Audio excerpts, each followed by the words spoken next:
ಈ ಮೊದಲು ನನ್ನಲ್ಲಿ ಪೆಟ್ಟುದಿಂದ ಓಡಿ ಹೋದವ ಸ್ವರ್ಗಲೋಕ ಉಳಿದು ಯಾವುದೋ ಕಡೆಗೆ ಪಲಾಯನ ಪಟ್ಟಿದ್ದನಾದವ ಇಂದು ಈ ಹುಡುಗರನ್ನು ಎತ್ತಿಕೊಂಡು ಬಂದೆಯ ಏನೇ ಇಲ್ಲ ಇವ ಯಾರೇ ಆಗಲಿ ಅಂದು ನಿನಗೆ ಏನು ನಾನು ಪೆಟ್ಟು ಕೊಟ್ಟಿದ್ದೇನಲ್ಲ ಇವತ್ತು ಹೊಸದಾಗಿ ತಿರುಗಿಸಿ ನಿನ್ನನ್ನು ಹೊಡೆಯುತ್ತೇನೆ.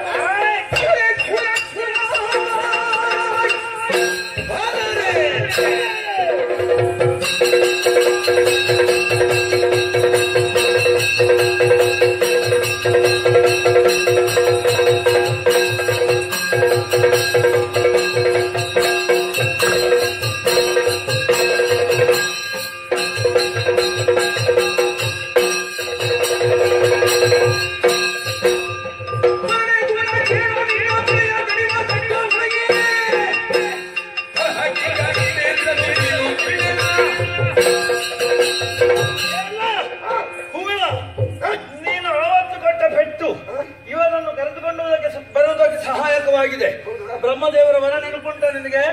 6 ದಿವಸದ ಹಸುಳೆ ಈಶ್ವರನ ಕುಮಾರನಿಂದ ನಿನಗೆ ವರನ ಶಿವಕುಮಾರನನ್ನು ಕರೆದುಕೊಂಡು ಬಂದಿದ್ದೇನೆ. ಸಿದ್ಧರಾದ ಸಹಾಯ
ಒಂದು ಹೆಜ್ಜೆ ಮುಂದೆ ಇಟ್ಟರೆ ಜಾಗ್ರತೆ.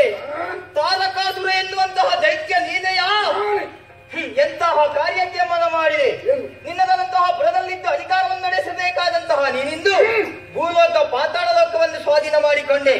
ಸಾಕಾಗಲಿಲ್ಲ, ಮೇಲ್ಲೋಕವನ್ನೇರಿದೆ. ಇಂದ್ರಾದಿ ಸುಮನಸರನ್ನೆಲ್ಲ ದೂರದಲ್ಲಿ ಸೋಲಿಸಿದೆ. ದೇವಲೋಕದಲ್ಲಿ ಅಧಿಕಾರವನ್ನು ಸ್ಥಾಪಿಸಿದೆ. ಇಷ್ಟು ಮಾತ್ರಕ್ಕೆ ಜಯ ನಿನ್ನ ಪಾಲಿಗೆ ಎನ್ನುವ ಹಾಗೆ ಭಾವಿಸಬೇಡ.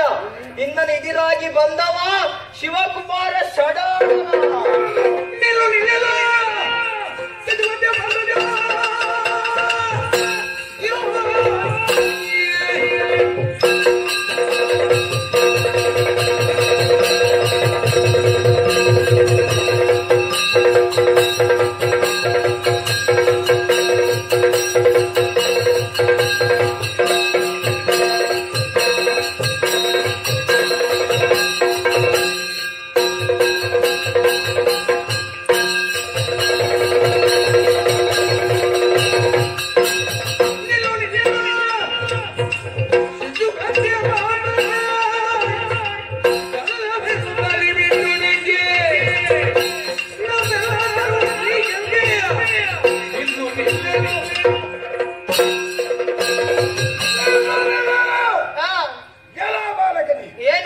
ನಿನ್ನನ್ನು ನೋಡುತ್ತಿರುವಾಗ ಎಲ್ಲರ ಹಾಗೆ ನೀನಲ್ಲ.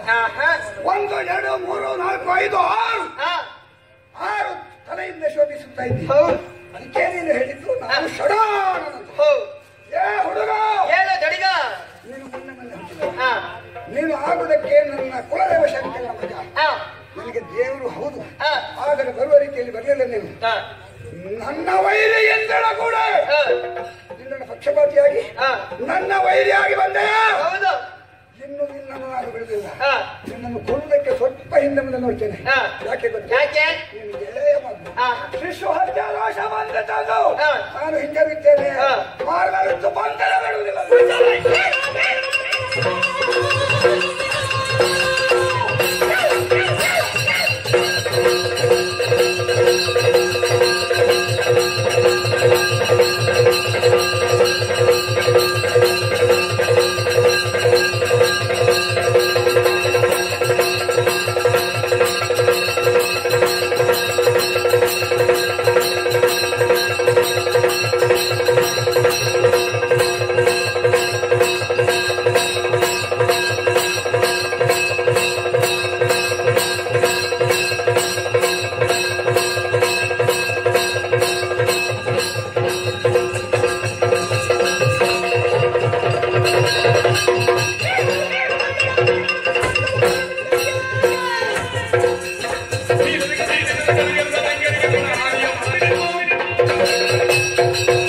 ತಾರಕಾಸುರ, ವರ ಏನೆಂಬುದನ್ನು ಸರಿಯಾಗಿ ನೆನಪು ಮಾಡಿಕೊಳ್ಳು.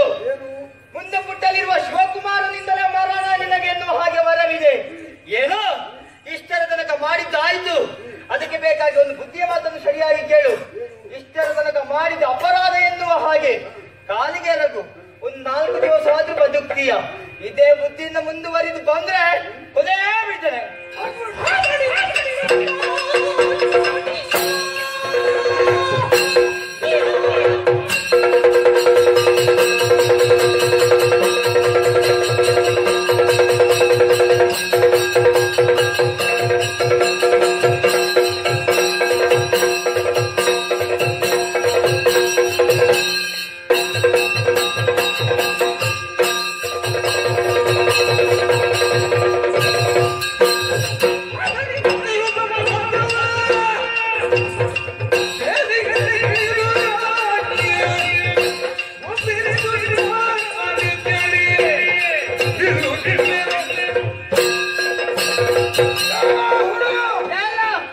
ತುಂಬಾ ಹಾರಬೇಡಲವೋ ಈ ವೀರ ತಾರಕನ ಮುಂದೆ ನಿನ್ನ ಪೌರುಷ ಎಂದಿಗೂ ನಡೆಯಲಾರದು.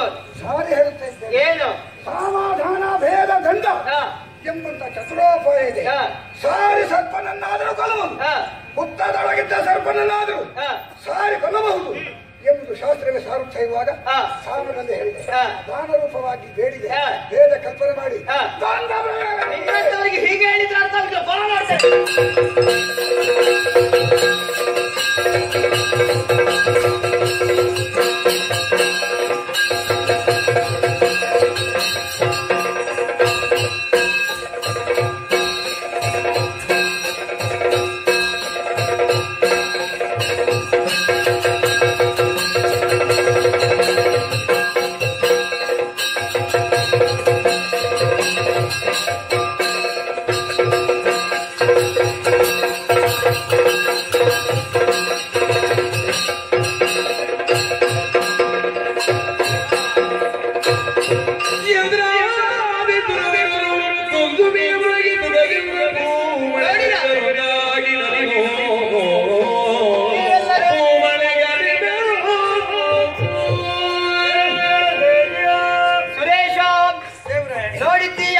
ತಾರಕಾಸುರನ ವಧಿಯಾದಂತೆ ತಡ ಇಂದ್ರಾದಿ ಸುಮನಸರೆಲ್ಲರ ಜೊತೆಯಾಗಿ ಹೂಮಳೆಯನ್ನೇ ಸುರಿಸ್ತಾ ಇದ್ದಾರೆ.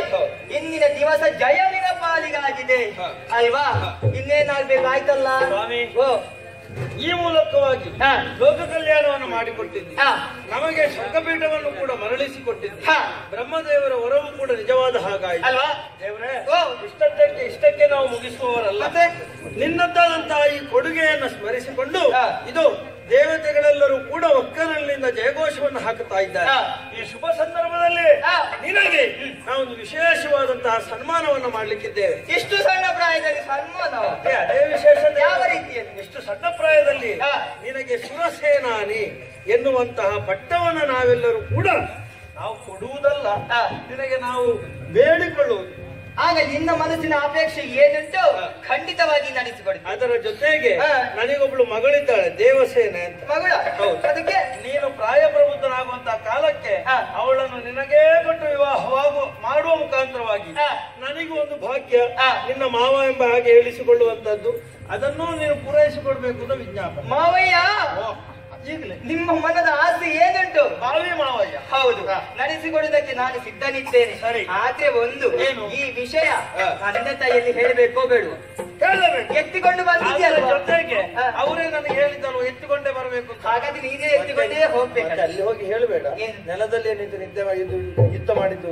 ಇಲ್ಲ, ಇನ್ನು ನಿನ್ನನ್ನು ಬಿಡ್ಲಿಕ್ಕೆ ಆಗ್ತದೆ. ಹೋಗುವ ಹೋಗುವ.